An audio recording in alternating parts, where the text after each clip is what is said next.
ہم شاید آخری لوگ ہیں جو دو تہذیبوں کے چشمدید گواہ ہیں۔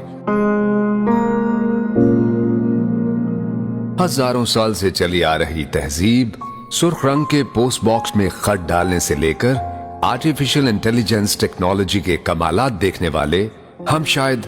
آخری لوگ ہیں۔ وہ مٹی کے بنے گھر، کچے صحن، گھڑے کا پانی، ٹاٹ والے اسکول، تختی اور سلیٹ، سیاہی کی دبات اور کانے سے بنا قلم، کاچی کی بھینی خوشبو، سٹاپو، پٹھو گرم، چھپن چھپائی، کنچے اور کوکلا شپاتی جیسے کھیل، صحن میں چار پائیوں کی قطار، مٹی کی ہانڈی اور لسی کی مدھانی، وہ کھیتوں میں بیل کے ذریعے چلتے ہل، درانتی سے گندم کی کٹائی اور گاؤں کی چوپال پر حکے کی گڑگڑاہٹ میں بزرگوں کی محفل، شام ڈھلتے ہی مٹی کے تیل سے جلنے والے لیمپوں کی ہلکی لو، ریڈیو پر فریکوینسی سیٹ کرتے کرتے اور آسمان پر ستارے گنتے گنتے نیند کی آگوش۔ اس خوبصورت زندگی سے لطف اندوز ہونے والے ہم شاید آخری لوگ ہیں۔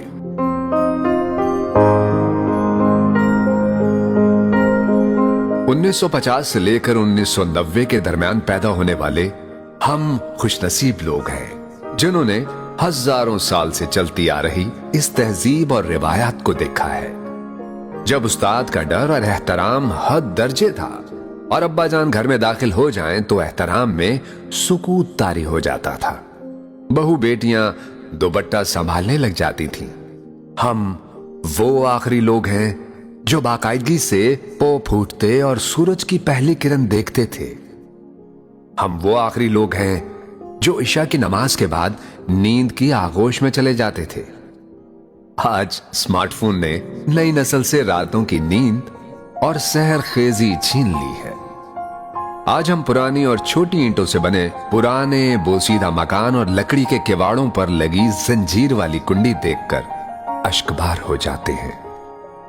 جب ہم جدید ایئر کنڈیشنڈ گھروں سے نکل کر کبھی پرانی گلیوں میں چلے جائیں تو ہمیں ایسا محسوس ہوتا ہے کہ ہماری روح یہاں بھٹک رہی ہے اور ہمارے بے جان جسم جدید سہولتوں والے گھر میں صرف شو پیس کی طرح سجے ہیں۔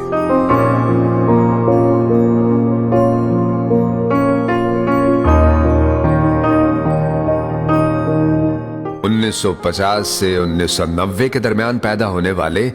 ہم خوش نصیب لوگ ہیں کیونکہ ہم وہ آخری لوگ ہیں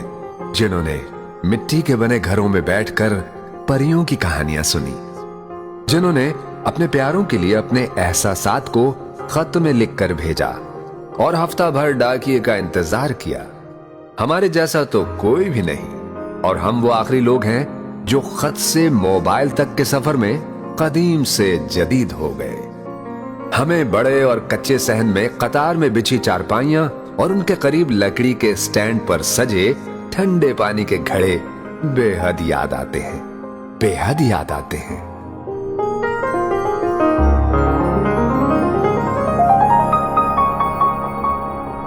گاؤں کے چوراہے یا شہر میں گلی کے نکڑ پر دکان جسے ہم ہٹی بھی کہتے تھے، بچوں کے لیے سب سے بڑی سوغات مرنڈا، ٹانگری اور بغیر ریپر کے رنگ برنگی دیسی کینڈیاں، جبکہ بڑوں کے لیے بنٹے والی سوڈا بوتل ہی سب سے بڑی ریفریشمنٹ ہوتی تھی۔